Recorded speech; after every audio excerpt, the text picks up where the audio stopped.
Reactive Training Systems. So I want to talk to you today about squish in the Powerlifts. Occasionally you'll hear me talk about a lifter squishing in really it can be any of the Powerlifts, but you'll hear me use that term, squish. And a lot of people don't know exactly what I'm referring to.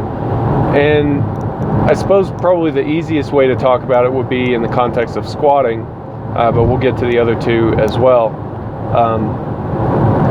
What I'm talking about when I say squish is really mechanically, if you look at what's happening, is it's a kind of spinal flexion and collapse of the torso, but it's a specific kind, meaning that what you'll see is that when a lifter is descending, really when they're hitting the hole or just starting to come out of the hole in the squat, that's when you'll see this sort of torso collapse, this little bit of spinal flexion take place. And what it is, as they get to the bottom and the forces required to reverse the load go up, they're unable to effectively transfer those forces from their hips into the barbell. So we always address weaknesses from 3 different levels. We train the competition exercise, we train assistance exercises, and supplemental exercises. So in the context of squatting, you're looking at training the comp lift is the comp lift, but you want to train it in such a way that you challenge that mechanic. You put yourself in a position where the natural thing to do would be to exhibit that technical deficiency, but you're able to resist it and you're able to do it right. So if you train too light, then it's not a challenge and you're not training the right mechanic. If you train it too heavy, then you're not able to resist it and it's also not the right mechanic. As far as assistance exercises to help you correct squish, I think pause variations are really the go-to for this sort of problem. It teaches you to maintain a strong bottom position. It's extra time under heavy tension in those positions. It's just a good way to go. It's a good variation.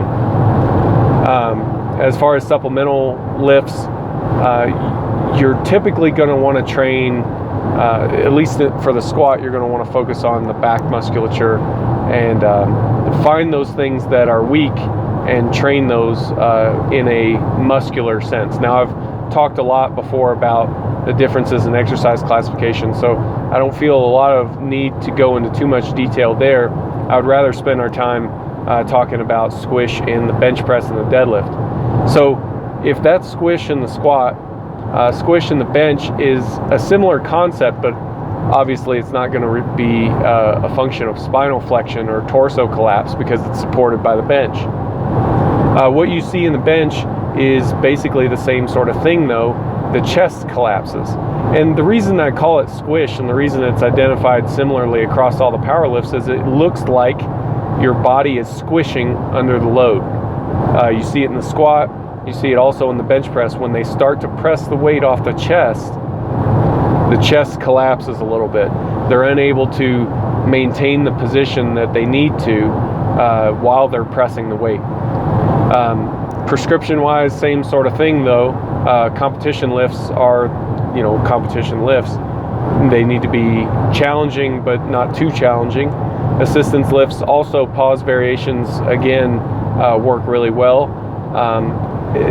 The supplemental work for the bench is a lot more difficult to nail down though. And it's at this point, I would probably say, you may want to look into some upper back work, although I'm reluctant to recommend that too much because I'm not sure how much of a limiting factor that is in the progress of your bench. I would look at how does your strength on various isolation exercises compare, and do you have any other sort of technical breakdowns that might give you a clue as to what muscularly is going on. Squish in the deadlift is probably the most common place to see it, and what's going on there is that basically you get the spinal flexion torso collapse just as the bar is leaving the floor.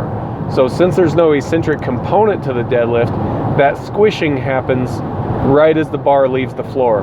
You know, it's like the torso is, like if you imagine your torso is kind of a sponge or something, like a squishy ball.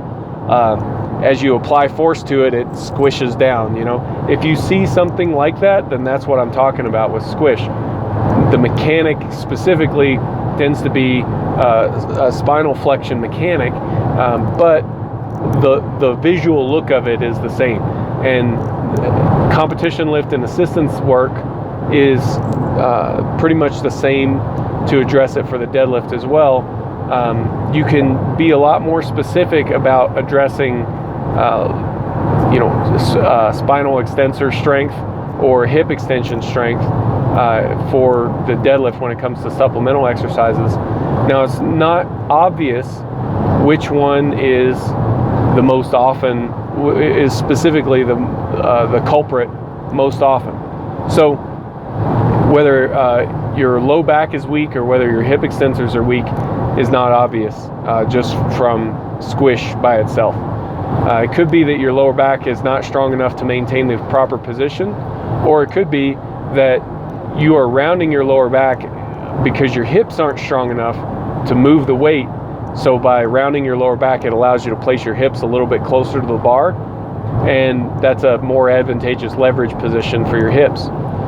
So that won't be a conscious thing. That won't be a thing that you decided to do or think about. It'll be something that comes naturally to you. And since it comes naturally, it's not easy to tell which is which. So what I would suggest in that case is to look at other external factors. You know, how do you do compared to other people on low back isolation work or hip extension isolation work, and try to go from there. You can get a little bit more detailed as far as video analysis, like when specifically does the squish occur, but it's always going to be a little bit fuzzy, and that's why it's useful to look at some other indicators. Now keep in mind that most of your supplemental exercise variations for treating low back or hip extensors will cross over. So something like Good Mornings trains hip extension, but it also trains lower back isolation. RDLs, straight leg deadlifts, anything like that will also, it's going to train both basically.